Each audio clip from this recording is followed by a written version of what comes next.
Hey everybody, Kevin here from HumboldtCraftworks. Welcome back to another episode of Woodworking with Mr. Kevin. That's me, and today, in today's episode, what we're going to talk about are 3 skills you need to master as a woodworker. Really? 3 skills. A skill is something you don't learn overnight. You have to practice it constantly, just like learning to juggle or riding a bicycle. You know, you got to practice and you got to crash a few times, but after a while, it becomes like second nature and just part of your life. I'm going to talk about 3 things that are super important that I use on a daily basis that I don't even think about anymore. It makes your life much easier. It won't cost you money. But without these 3 little skills that you have to learn, you're going to go slower. You're going to make more mistakes. It could cost you a lot of money. So you ready to find out what they are? A few moments later. Okay, here we go. Number 1, and this came up last week when I was on a job site. You got to learn to read a tape. Okay? If anybody knows of any good tapes, would you tell me down below? These Fat Max Stanleys have turned to crap, and I need a new tape. Milwaukee, maybe? I was on a job site, and I was listening to people try to read out an electrical hole, and the one guy was measuring it. They were hanging drywall, figures. And the guy was measuring, and he's like, okay, that's 58 and 6. What? And then go from 58 to 6 to 60 and 12. Come on! And I'm like, what the hell? I even asked the guy, what are you calling out 12 for? He's like, oh, 12, those 12 lines. That's what that way we don't get confused. We're calling out 12 lines, 6 lines. So instead of, saying 3/8 or 5/8, 3/4 of an inch, they're reading out the damn lines. So they'll spend more time counting these little lines than actually learning how to read a tape. So the number one thing is learn how to read a tape. I'm going to put a picture of a tape right here in front of me, right here, from a 1/16 all the way to 1 inch, and everything in 1/16. Memorize that. Number 1 little tip, learn to read a tape. Practice until you got it down in your head and you don't have to think about it. And I don't even know how those guys got a job. To be honest with you, if they couldn't even read a tape, I wouldn't hire them. All right, that's enough of that. Okay, let's get to this thing. This is the 3rd time I've done this. I was editing this entire part and I was like, God, that doesn't make any sense as usual. So I'm gonna try to make this sound better and more intelligible. Hopefully I don't sound like a crazy person when I get all this done. So the 2nd skill we need to practice and master is learning how to figure out your board feet for your project. You'd be amazed how many people do not know how to do this. So when you're purchasing hardwood, most places that I know of sell it by the board foot, not by the linear foot. 2x4s like fir, cedar, and pine are all sold by the linear foot. 2x4s, 2x6s, things like that, right? Hardwoods like cherry, oak, walnut, maple, mahogany, all these hardwoods are sold by the board foot. Not always, but usually. If you go to Home Depot or Lowe's, they probably have hardwood over in a section and you just buy a board. My lumberyard here sells everything by the board foot. So now a little story of why it's important to learn how to do your board feet. Because every time I go to the lumberyard, there's always that guy. You've seen the guy, he's out there and he's got his tape out and he's measuring a board. And he takes his tape out and he sees how tall the board is and he looks down at his papers, or his plan, or his picture, whatever, and okay, I think that'll work. And then he grabs the board out and puts it on the little cart, and he gets another board. And he does the same thing. Measures, all right, and then he width, and a look down again, and scratches his head a few times. He looks confused. That's because he hasn't pre-planned and figured out how many board feet that he needs to build his little cabinet or a piece of furniture or whatever. He just goes in and freestyles it. Oh my goodness.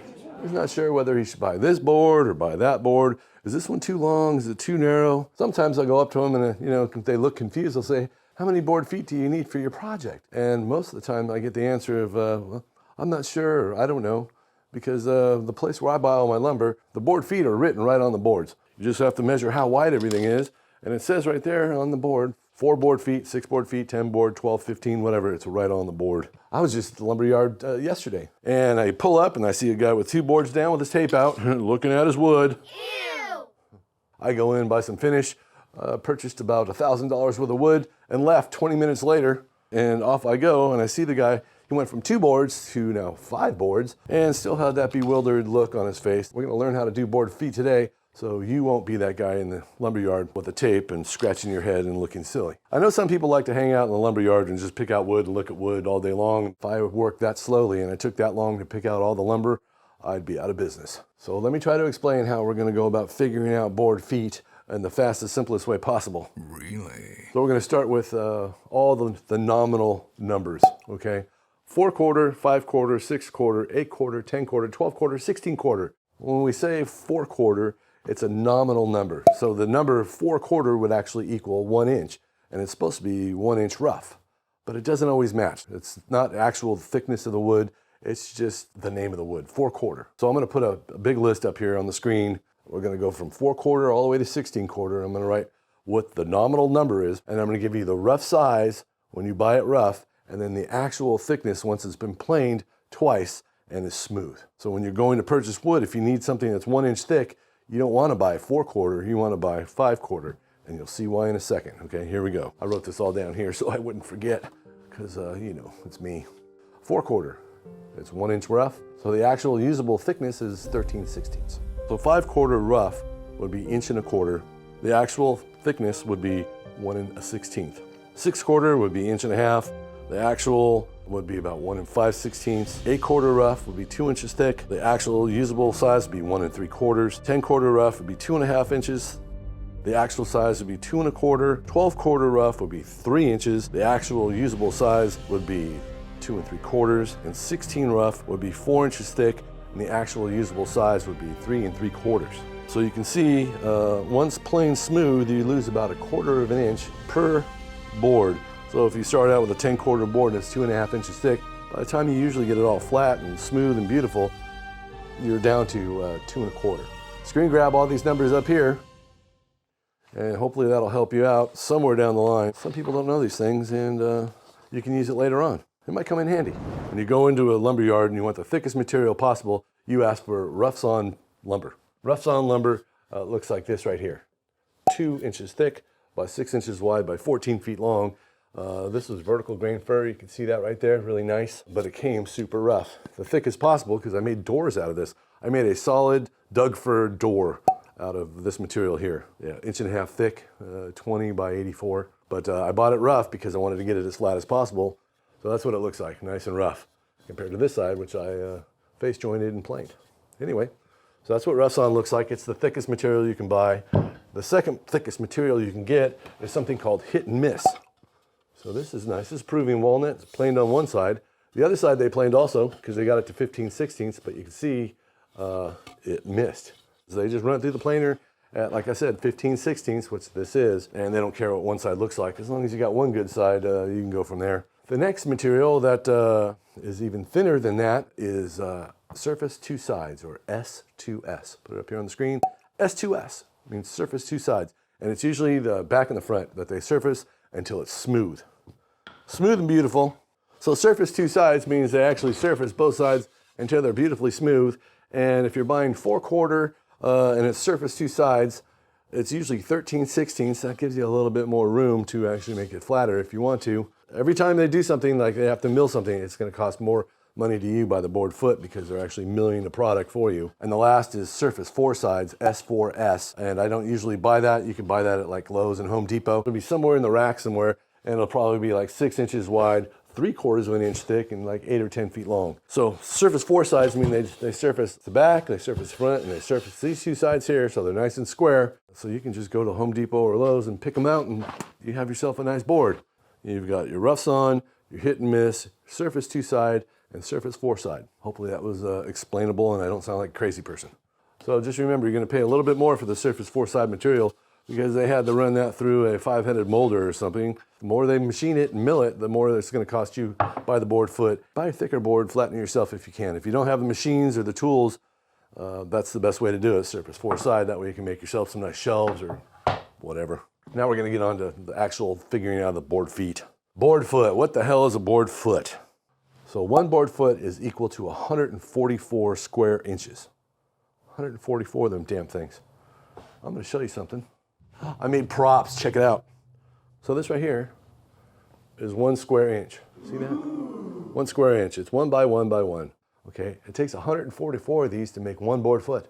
I made a little sample down here of a board foot out of these little pieces right here. So this is 12 inches long, 1 by 1, right? This right here is the same as this. So volume, see, it looks different, but it's exactly the same as this. This is 1 board foot. So it's 12 by 12, 1 inch thick, all right? There's 144 square inches in this pile right here. But it doesn't have to look like this. Okay, This is also a board foot. It's 3 by 4 by a foot long. That's a board foot. This is also a board foot. 2 by 6 by 1 foot is also a board foot. You can also take one of these that's 144 inches long, one board, and that would still be a board foot. It's not necessarily a certain board. It's just the volume of the board in square inches. Just like that little guy right there. Yay. Okay. So what I'm gonna do now is put a bunch of numbers up here on the screen that are multipliers for when we're figuring out different thicknesses of wood. So 4/4 we don't need to multiply by anything, and you'll see why in a minute. But for 5/4 all the way up to 16/4, we need to add a multiplier to that to actually get our board feet correct. So 5/4 you're gonna multiply it by 1.25. 6/4 you're gonna multiply by 1.5. 8/4 you're gonna multiply by 2. 10/4 by 2.5. 12/4 by 3. 16/4 by 4. And you'll see here in a second what I'm talking about. Okay, so let's do some real life scenarios and figuring out board feet. All right, we have a customer. She calls us up and say, hey, I want some floor molding. And you say, sure, I'll be right over. You go over and you measure the room she wants, and it's 12 by 10. So you have 2 walls at 12 and 2 walls at 10. And you add that up and you have 44 linear feet. So then you ask her, okay, how thick is the material? Oh, well, I want to use what was down there, about a 1/2 inch thick. So we know we're using 4/4 nominal material because we're going to plane that down to a 1/2 inch, shape it and stain it and do whatever the hell she wants to it. And then the next question we ask her is, well, how tall do you want that molding? And she says, oh, how about 4 inches? So now we know we need 44 linear feet of 1/2 inch floor molding that's 4 inches tall. That's all we need to know. And what we're going to do is we're going to take that 44 linear feet and turn that into inches. You can do all this on your phone. Super simple, super easy to do. You're going to take 44 times 12 is 528. So that gives us linear inches. Now we have to do the volume, which is 4 inches tall. So we're going to times that by 4, and it gives you 2112. Rush's coolest album ever. Yeah, for all you old farts who like Rush. My favorite band growing up as a kid. 2112 is the volume of wood that we need. So we're going to take that. Now what are we going to do? We have to figure out board feet. So we're going to divide that by 144. And that gives us 14.66666 in a bunch. Yeah, so let's just call it 15 because we always round up. 15. So now we know we need 15 board feet. But wait, there's more. I like to add 20% for waste when I'm doing trim work like moldings and things like that. So we're going to take 15 and we're going to go 0.2, which is 20%. That equals 3. So we take the 3, add it to the 15, plus 15 gives us 18 board feet. And that's all we need for the project. Let's do nice mahogany. So 18 times 6 1/4, that's what I can get mahogany for, African mahogany, is $112.50. And then you have to add $9,000 in tax because I'm in the state of California and it's run by morons. And then you add your finishing in there and your stain or whatever else she wants. And then you figure out your labor and you can pretty much tell them right there, well, this is going to cost you this much money. So the next thing we should probably do is we go to the job site and she goes, oh, I have this little cabinet I'd like to have built. I'm going to take this old one out and I'm going to put a new one in. And the cabinet is 36 inches tall, 48 inches wide. It's quarter sawn red oak and it's got 2 overlay raised panel doors and 2 plank drawer fronts with a 4-inch toe kick. What do you do? Well, I'm going to explain it to you right now. Get out your phones. You can do it with me. I'll wait. You got your phone in your hand. Jimmy, what is that? That's not your phone. So 36 inches tall. 36 times 48. 1728. That's it. Since we know it's 4/4 and everything's like going to be 3/4 of an inch thick, face frames, doors, toe kicks, everything, we're just going to divide that by 144. 12 board feet. That's how much wood you're going to need. But wait, we need to add some waste in there too, right? So this time I'm going to actually add 0.3. 0.3 is 30%. That gives you 3.6. We're just going to round up because we always like to round up. So we got 4 and plus the 12. That's 16 board feet. That's all you need for this project. So when I'm building stuff that I have to glue up like raised panels, I always add 30% waste because of glue ups and things like that. And that's the fastest, easiest way. So you know, okay, you want that out of quarter sawn red oak. I think it's 5 1/4. It's just $84 in materials, plus $9,000 in tax because I live in California. And they actually have a 1% wood tax also. So you buy raw materials, you get taxed another 1% on top of the $9,000 they already taxed you on. Assholes. So the same client, you're there and she goes, oh, I really want a coat rack up here. I want it nice and thick. I want it like 1.5 inches thick piece of wood. Let's go 8 feet long. So 8 feet long in inches is what? 96. And then times, she wanted it like 6 or 8 inches tall. Let's go 6 inches tall times 6, 572 right there. Now what did she say? She wanted 1.5 inches thick. So for an 1.5 inch thick material, you're going to have to buy 1/4 because you have to plane it down. Because if you buy 6/4, the rough is only 1.5 inches. So you need to go up. So we're going to buy 1/4. So that means we have to multiply it by 2. And that makes it 1152. See that right there? Now we're going to take that and we're going to divide it by 144, 8 board feet. For this, it's just one plank of wood. We're only going to add 20% of waste. So we're going to take that and times 0.2 for 20%, which is 1.6, which is basically 2. So basically, we just need 10 board feet for that one little coat rack that she wants up on the wall. Okay, one more. Here we go. Just one more and we'll be done. I promise. And we'll get on to the next thing. So the next thing we're going to build is a ginormous, huge mahogany door. It's 36 inches wide. 36 inches wide. It's 8 foot tall. So 96 inches. So times 96. And it's going to be 2 inches thick. This massive door is going to weigh 9 million pounds. So it's going to be 2 inches thick. So we actually have to buy 10/4 wood because that rough is 2.5 inches and we got to make it nice and flat. Add those two together, we got 34 and 56, and then we're going to multiply that by 2.5. And that's going to give us 8640. And then we're going to divide that by 144 to give us our board feet that we need, and that is 60 board feet. Okay, when we're building doors, we're going to add 30% for waste because you got to glue everything up, make sure it all works and it's flat, and you use all the good pieces of the wood. So we're going to multiply that times 0.3, 18. We're going to add our 60 back in. So we're going to need to buy basically 78 or 80 board feet of 10/4 mahogany. Multiply that by 650 or whatever the mahogany costs, and your materials, rough materials, are going to cost you $507 plus $9,000 in taxes because it's California. This is part of my everyday life. I do this every single day, so I don't even think about it. It just kind of randomly comes out. And trying to explain it is kind of hard for me because my brain doesn't work that way. Can you tell? All right, now for the last thing to master and practice. Everybody's going to hate me for this one. Changing fractions into decimal points. What? Come on! I know you guys are throwing things at the TV screen going, what? Changing fractions into a decimal point. Like I showed before, I use my phone for everything. Your phone does not do fractions. It uses decimal points. I mean, I learned this in like 7th grade. I wasn't even in high school and I learned how to change fractions into decimal points. You'd be amazed how many people come to look for a job as a woodworker and cannot do these 3 simple things: read a tape, figure out board footage, or change fractions into decimal points. So I'm going to give you a little refresher, quick and easy, simple. I'm not going to take any time whatsoever. Ready? See, I'm done. How was that? That was awesome, right? Just that fast. Did you remember any of it? All right, so I want everybody to get their phones out.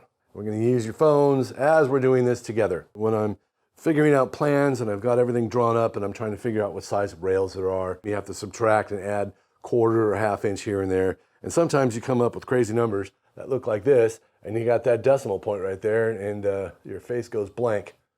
I'm going to show you the quick and easy way to figure out what these numbers here on the right side of the decimal point are. I think of them as families, and I'll explain that really quick. But the first thing we're going to do is I'm going to tell you how to change a fraction into a decimal point, and you're going to feel like a dummy if you don't remember this. Here's what we're going to do. We're going to do a popular little number right now. It's called 3/32, and I'm going to teach you how to change 3/32 into a decimal point, just like that. For all of you that know what the answer is, comment below. I'll wait. The most popular number in the world, 3/32. How do we figure that out? Well, I'm going to put it up on the screen over here. Okay, 3/32. All right, so what are we going to do? We're going to take the 3 on the top, 3, and we're going to divide it by 32. That number right there, 0.09375, that's 3/32. How many of you knew what that was? Raise your hand. Yeah. Johnny's the only one, and he's not really paying attention. It's simple, easy to do, right? Everybody knows what 3/4 is in the decimal point, right? 0.75. These ones most people remember, I would hope. Let's do a harder one. Let's do something super crazy. Let's do 11/64. That'll really screw your mind up because it's full of numbers. So we're going to take 11 and we're going to divide it by 64. Look at that. 0.171875 or some crap like that. Yeah, that's crazy. That's 11/64. I bet you didn't even know that number even existed on your calculator. So I'm going to show you the easy way to tell what these numbers are to the right of the screen. They're little families like I talked about before, and we're going to start with the 1/2 inch family. Put it up over here, 1/2 inch. Okay, a 1/2 inch equals 0.5. Most everybody knows that. Maybe you don't, I don't know. It's a very lonely family because it only has one decimal. So he's all by himself. He's kind of lonely. He's very sad. The second family we're going to talk about is the quarter-inch family, right? 0.25.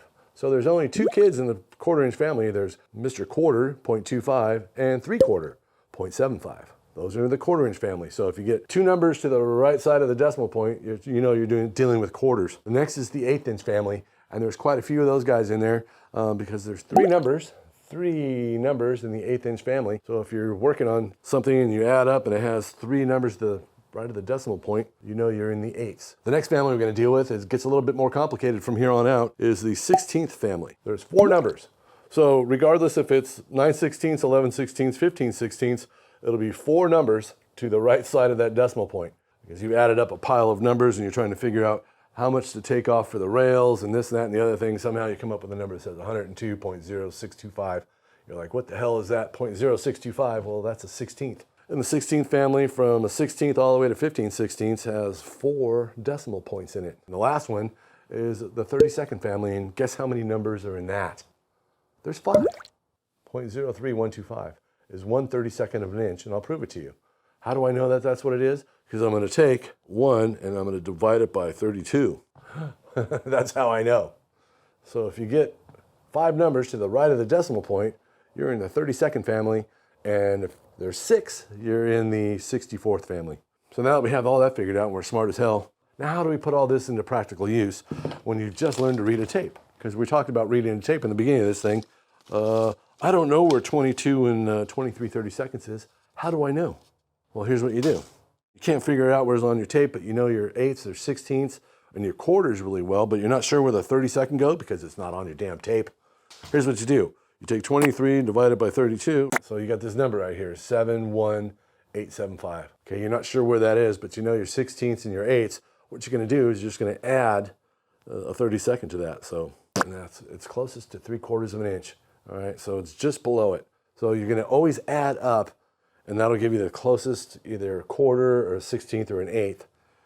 That way you'll know, and then you just kind of fudge it down a little bit.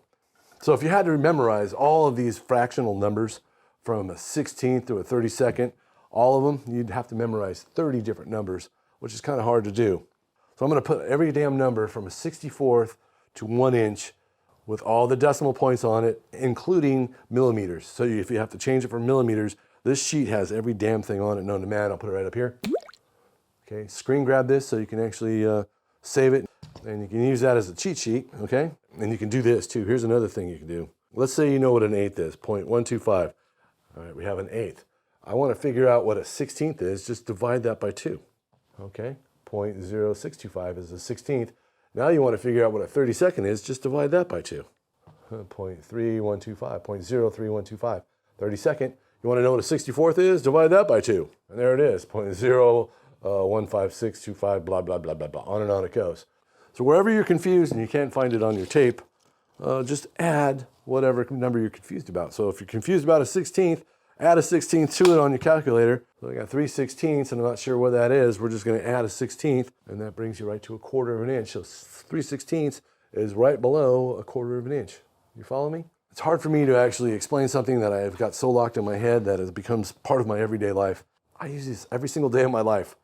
Every day. I might not do board feet every day, but it's been doing it for 30 years. It's ingrained in there. So hopefully you'll get something from this video. If you did, give me the old thumbs up. If you have any questions, comment below. Hopefully this makes your life a little easier. It'll speed up your time in the lumber yard, unless you're one of those people who like to hang out and just measure wood all day.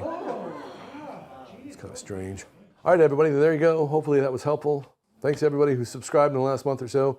We're getting more subscribers by the day. That's very awesome. If you have any questions or comments, do so below and I'll get to you as soon as I can. Stay tuned because the next videos coming up are going to be about a laser beam. I'm going to start building stuff with laser beams, and we're going to start doing more little project-y things because I'm getting too old to do all this install crap. That's for another video coming up soon. Appreciate everybody out there. You have an awesome day, and I'll see you soon. Bye. Subscribe now. 3 skills you need to master. Oh, boom. And, oh, okay. We're gonna get it down. You need to practice these 3 skills. Where's my magic button? 0.25. I know that. Cool. You know, what's a 1/16 of an inch? And they go, oh,